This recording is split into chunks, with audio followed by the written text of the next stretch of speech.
Terima kasih Pak Tansil. Assalamualaikum warahmatullahi wabarakatuh.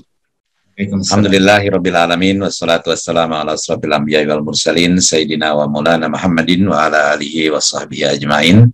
Allahumma sholli ala sayyidina Muhammadin tibbil qulubi wa dawaiha wa afiyatil abdani wa shifaiha wa nuril absari wa diyaiha wa ala alihi wa sahbihi wa barik wasallim. Yang saya muliakan para pimpinan Pansus DPD mengenai GTK honorer, Bapak dan Ibu dari Kementerian Agama maupun Kementerian Dikbudristek. Pada hari ini kita akan membahas tentang persoalan GTK honorer dan izinkan nanti Pak Zen, Direktur GTK Madrasah akan melanjutkan paparan dari Kementerian Agama. Sebagai pengantar bahwa Kementerian Agama melalui Direktorat Jenderal Pendidikan Islam memiliki tugas untuk meningkatkan mutu guru madrasah dan PAI, tenaga kependidikan di sekolah. Peningkatan mutu guru dan tenaga kependidikan meliputi mutu kualifikasi, mutu kompetensi, dan kesejahteraan. Kami biasa menyebutnya dengan istilah 3K, yaitu kualifikasi, kompetensi, dan kesejahteraan. Atau dengan kata lain, guru dan tenaga kependidikan madrasah dan PAI harus memiliki kualifikasi, kompetensi, dan kesejahteraan sebagai mandat dari negara pada Direktorat Jenderal Pendidikan Islam Kementerian Agama. Guru madrasah dapat dibagi pada dua kategori, yakni guru tenaga pendidik PNS atau guru madrasah PAI bukan PNS, yang kami istilahkan sebagai guru tenaga pendidik madrasah atau PAI honorer. Sedangkan tenaga kependidikan madrasah secara kategori juga dibagi pada dua hal, yaitu PNS dan bukan PNS. Selanjutnya mengenai kondisi terkini kebutuhan-kebutuhan, sekedar pengantar saja bahwa sebetulnya dari 1 juta atau 1.200.000 yang dijanjikan oleh Kemenq untuk pengangkatan guru honorer, kami hanya memperoleh angka di 3%. Padahal idealnya berdasarkan pendekatan APK seharusnya jatah atau selayaknya secara proporsional jatah untuk pengangkatan tenaga P3K ini sebaiknya diperoleh angka 18% atau sekira 200.000. Kalau 200.000 mungkin akan segera terpenuhi oleh Kementerian Agama, karena Kementerian Agama memiliki sistem yang relatif baik, dan mohon dukungan dari DPD agar kuota-kuota dengan pendanaan yang sudah disiapkan oleh Kementerian Keuangan ini juga dapat di-share ke guru madrasah maupun guru PAI. Dan untuk menjelaskan lebih lanjut dipersilakan dengan segala hormat Pak Zen selaku Direktur GTK Madrasah untuk menjelaskan, dan nanti tambahan penjelasan mungkin akan disampaikan oleh Pak Ses, Dirjen Pendis. Silakan Pak Zen. Ya, silakan Pak.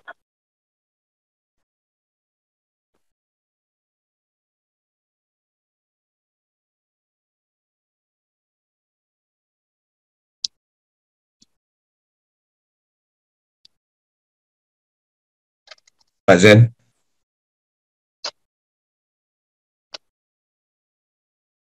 Mana Pak Zen?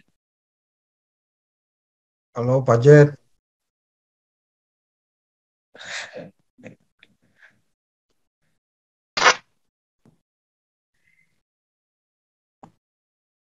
Pak Zen barusan udah kelihatan. Ya Pak Zen masih di mute Pak Zen. Masih di mute Pak Zen.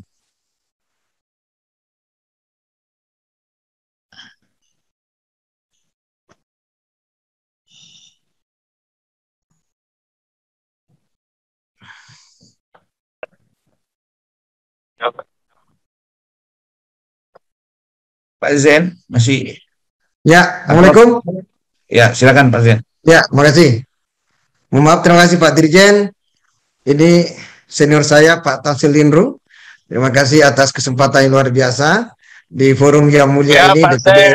Ya. Assalamualaikum, Taufik Bang. Salam. Luar biasa pertemuan kita pada sore hari ini, dan ini adalah kesempatan yang luar biasa. Dan sini juga ada senior kita Pak Dirjen GTK Kemendikbud Ristek Dikti, ada Pak Rahmat Mulyana, ada juga dari Bu Katrina, luar biasa. Dan ini adalah kesempatan yang kami tunggu-tunggu Pak Dirjen semuanya, dan ini menjadi hajat semua guru-guru kita di seluruh Indonesia.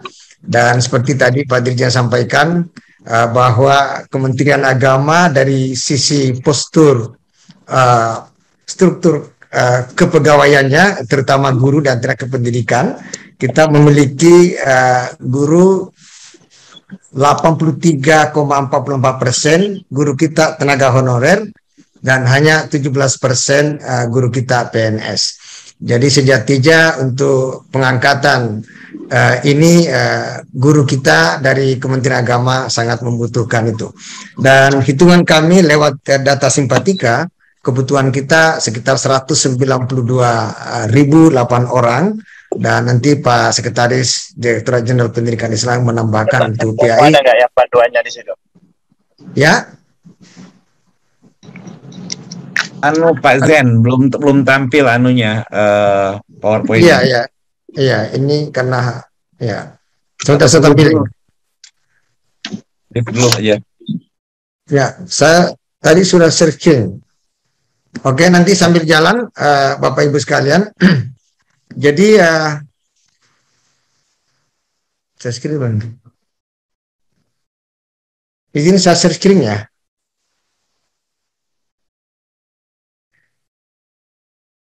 Silakan Pak Zen. Sudah tampil? Ya, sudah. Ya. Oke.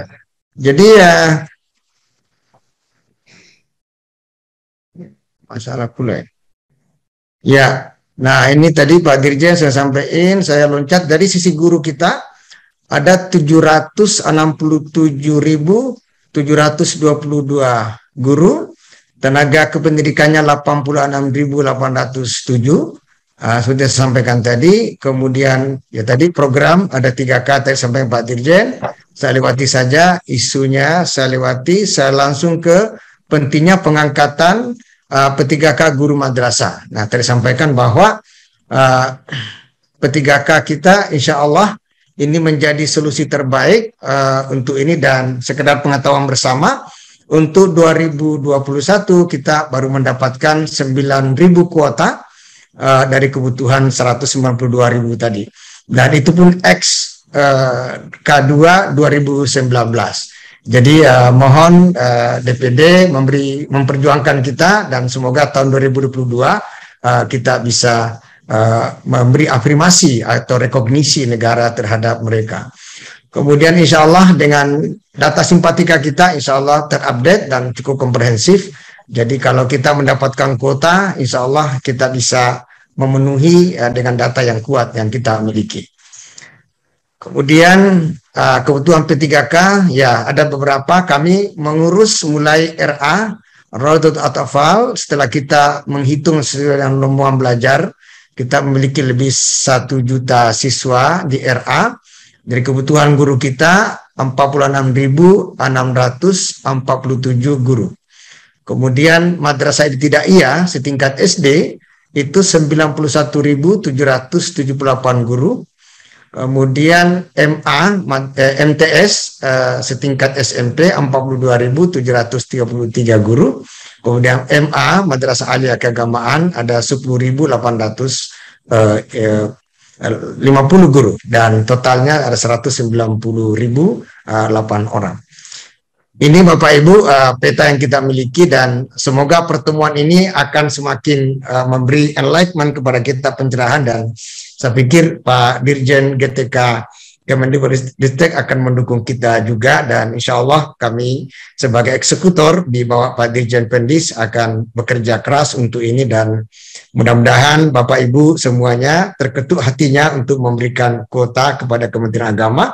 Dan guru-guru kita, ya terutama mereka yang sudah 8 tahun, 10 tahun, 15 tahun, bahkan ada 20 tahun, tidak bisa terangkat dengan skenario atau skema PNS atau CPNS. Hanya dengan P3K ini mereka bisa mendapatkan rekomendasi dari negara. Seperti itu Bapak Ibu, beberapa penjelasan tambahan dari saya, dan Pak Sekretaris Dirjen mungkin bisa menambahkan untuk PAI di sekolah. Terima kasih. Allahumma fil akomentari. Assalamualaikum warahmatullahi wabarakatuh. Assalamualaikum warahmatullahi wabarakatuh.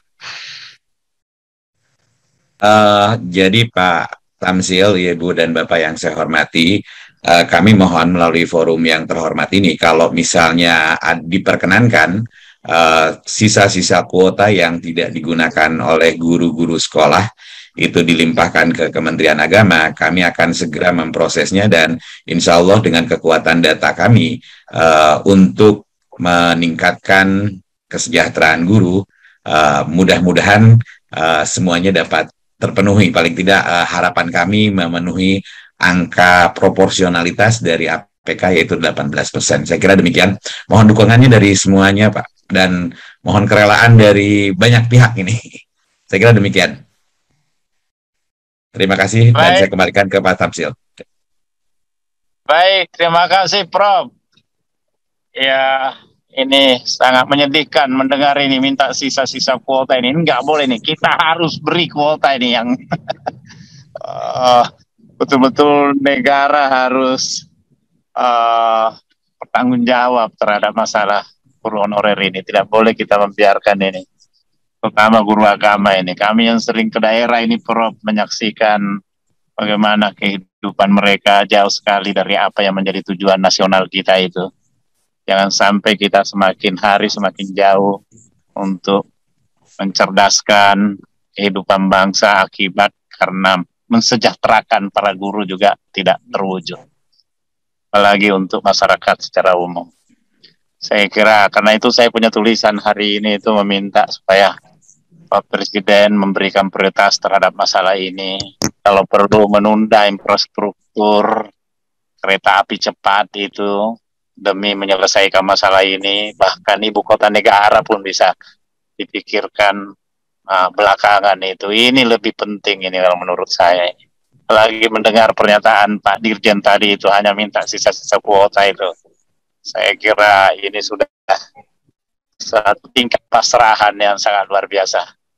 Ya tentu mudah-mudahan tidak berakhir dengan keputusasaan sebagaimana beberapa guru honorer yang gantung diri karena sudah ikut tes 3 kali P3K dan tidak lulus-lulus meskipun dia merasa sebenarnya tingkat kecerdasannya memungkinkan untuk lulus.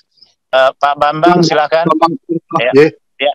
Terima kasih Pak Ketua atas waktu yang diberikan pada kami. Mohon maaf tadi kami virtual agak terputus-putus. Kami sepakat apa yang disampaikan oleh Pak Ketua tadi bahwa kita ini yang dibutuhkan adalah solusi. Nah untuk itu pada kesempatan yang berbahagia ini kami mohon kiranya pertama untuk Pak Dirjen GTK Mendikbud Ristek. Kami mengapresiasi program dan rencana kerja yang cukup bagus sekali.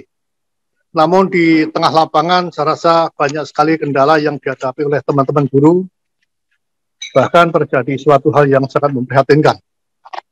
Untuk itu kami mengusulkan Pak Dirjen selaku pansel agar teman-teman guru honorer di atas 35 tahun terutama yang sudah tercatat di dalam seleksi P3K ini dapat diluluskan semuanya. Walaupun nanti pada tahap yang 3.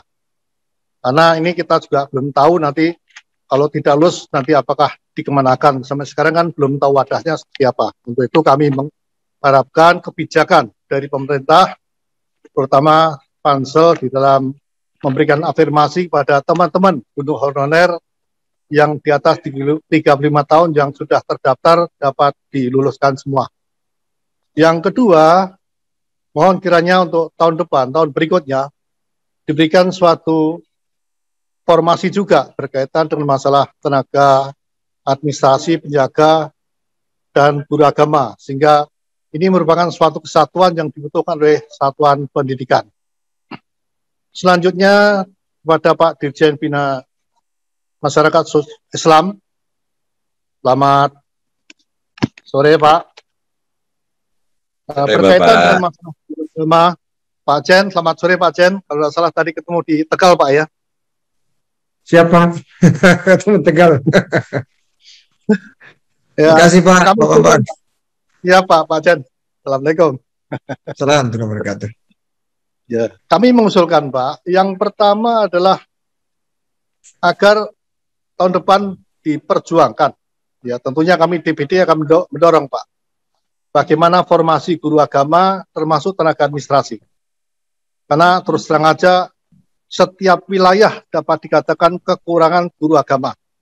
Padahal kita juga menyadari bahwa guru agama adalah yang sangat penting di dalam membentuk karakter anak bangsa ini.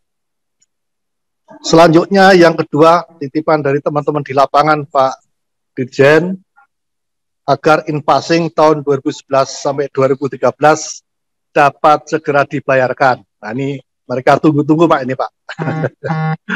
Yang ketiga, agar guru agama yang mengajar di sekolah negeri diberikan solusi bagaimana mereka segera mendapatkan PPG dan sertifikasi. Kasihan Pak, sampai sekarang tuh mereka tuh masih nunggu-nunggu karena ternyata punya bapak dua tidak gampang.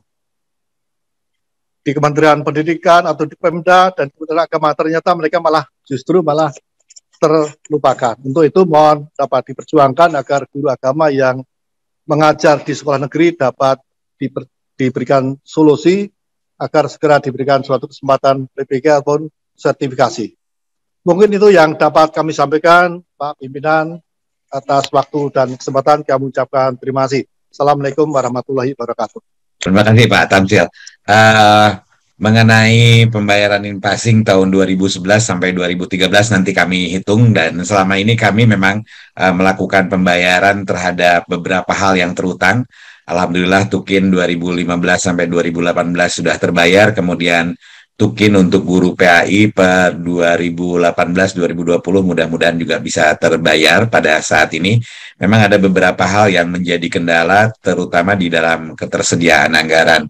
Nah, mengenai PPG sertifikasi, kami telah melakukan berbagai kerjasama karena tadi juga Pak Dirjen Iwan, Pak Dr. Iwan menyampaikan bahwa guru agama ini menjadi 3 domain, ada domain Pemda, ada domain Kemendikbud, ada domain kami.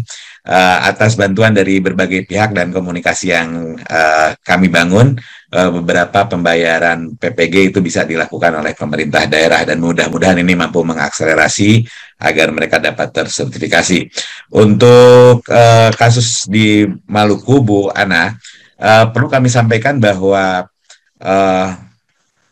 formasi untuk guru agama memang pada saat ini hanya dibatasi pada K2, jadi belum semasif yang dilakukan di Kemendikbudristek, dan harapan kami model yang dikembangkan di Kemendikbudristek dengan pendataan yang luar biasa. Terima kasih Pak Iwan, saya appreciate Pak Iwan turut mendukung dan menopang kebutuhan kami. Terima kasih, dan mudah-mudahan model yang dikembangkan di Kemendikbudristek ini juga bisa menjadi bagian dari pola kami.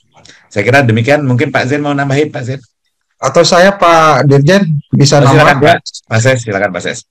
Izin, saya menambah penjelasan Pak Dirjen dan melaporkan sebenarnya perkembangan terakhir antara Kemenag dengan Kemendikbud itu sudah ada beberapa pertemuan high level sebenarnya. Pak Dirjen GTK, Bu Sekjen, kemudian Pak Dirjen Pendi sudah ketemu untuk membicarakan persoalan di antaranya guru agama ini. Dan yang terakhir itu kami sedang merancang sebuah SKB yang mengatur tentang rekrutmen guru PAI di sekolah yang dikelola oleh Pemda. Ini tidak mengatur guru PAI yang di madrasah, karena justru yang tadi dinyatakan bahwa guru PAI itu ada 2 tuan. Nah ini kemarin itu ada beberapa keputusan rapat yang di drafting ke SKB bahwa nanti pengusulan untuk calon CPPK atau CPNS itu Pemda yang mengusulkan, baru dirumuskan oleh Kemendikbud dan Kemenag, diusulkan ke Pan-RB, kemudian Pan-RB menetapkan untuk kuota, dan kemudian dibentuklah Panselnas ya. Nah ini sebenarnya mekanisme yang dilalui, yang saya kira memang bisa menyelesaikan persoalan, karena memang yang dialami sekarang ini adalah soal desentralisasi pendidikan dan otoritas agama yang masih dipusatkan. Nah, ini tarik-menariknya sebenarnya di sini. Dan kami tentu sangat mengapresiasi Pak Dirjen GTK tadi sudah menyebutkan kuota itu. Nah, saya ke Bu Ana tadi langsung bahwa terkait dengan usulan 4, sebenarnya itu usulan dari Pemda sendiri. Karena kemarin itu yang P3K itu, alhamdulillah Dikbud itu sudah membuka slot sekitar 25.000 untuk guru agama, seluruh agama. Tapi itu kan dikembalikan lagi kepada Pemda. Mereka mengusulkan berapa. Nah, yang kembali itu akhirnya yang tersaring sampai tadi Pak Dirjen GTK Dikbud itu bilang ada 18.000, itu yang bersihnya sebenarnya yang kemudian Pemda mengusulkan. Padahal slot awalnya itu 25.000 untuk guru agama di sekolah. Itu yang pertama. Kemudian yang kedua soal PPG, memang betul kami juga memprioritaskan guru PNS yang di sekolah negeri, ya, atau guru non PNS yang di sekolah negeri, karena memang mereka kan sangat mensupport terhadap kinerja lembaga pendidikan yang notabene sebenarnya itu Pemda yang mengelola. Nah, jadi kami sudah memprioritaskan guru-guru yang di negeri, bahkan guru negeri sendiri karena itu karir untuk PPG itu kami prioritaskan. Namun demikian memang masih banyak yang sudah lulus pretest tapi memang kesempatan untuk PPG-nya itu masih belum tercakup. Dan alhamdulillah tadi Pak Dirjen Pendi sudah menyampaikan bahwa hampir setengah atau mungkin sekitar 35% sekarang itu anggaran PPG yang sekitar 6 jutaan itu ternyata dibayar dari APBD. Nah, ini peran serta yang luar biasa dari Pemda untuk ikut membiayai PPG atau sertifikasi guru-guru agama, baik khususnya sebenarnya yang non PNS ya, yang mengajar di sekolah negeri. Nah, ini jadi perkembangannya seperti itu sebagai tambahan dari saya. Terima kasih. Assalamualaikum warahmatullahi wabarakatuh. Saya kira demikian. Pak Zen, ada yang mau ditambahkan? Izin Pak Dirjen GTK juga. Jadi izin Bu Ana, jadi untuk PPG ya, terutama kawan-kawan kita di Indonesia Timur yang memang terkadang kita menyiapkan PPG, kuota PPG tapi tidak seluruhnya terisi, Bu. Jadi ini terkait dengan perlunya komunikasi intensif dengan kita, dan saya pikir itu penting meskipun kuota kita PPG madrasah tahun ini tidak terlalu banyak, ada 9.000, tapi itu sebetulnya kuota yang tertinggi selama ini 9.000 itu. Jadi saya pikir lewat Bu Ana barangkali kita bisa meningkatkan komunikasi sehingga kuota yang kita tentukan itu bisa diisi dengan baik. Itu terkait dengan PPG, Ibu. Itu yang pertama. Yang kedua, barangkali lewat forum yang mulia ini, karena kita banyak unsur yang masuk, ada hal yang menarik sungguhnya yang sudah dilemparkan oleh Dirjen GTK Kemendikbud Pak Iwan Saril mengenai PPG dalam PPG prajabatan. Jadi dan saya pikir itu penting, dan terutama pembiayaan. Selama ini Kementerian Agama tentu karena ini PPG dalam jabatan itu ya dari APBN. Nah, kalau seumpama guru-guru madrasah di madrasah swasta kita dan mereka statusnya bukan PNS dan itu bisa dibiayai oleh skenario Pemda, itu bisa menambah kuota Pak Iwan, sehingga kita tidak terlalu menunggu pada 452.000 guru dalam hal PPG, Pak Tamsil Lindrung. Jadi ini juga menambah semakin panjang itu, dan ini perlu kita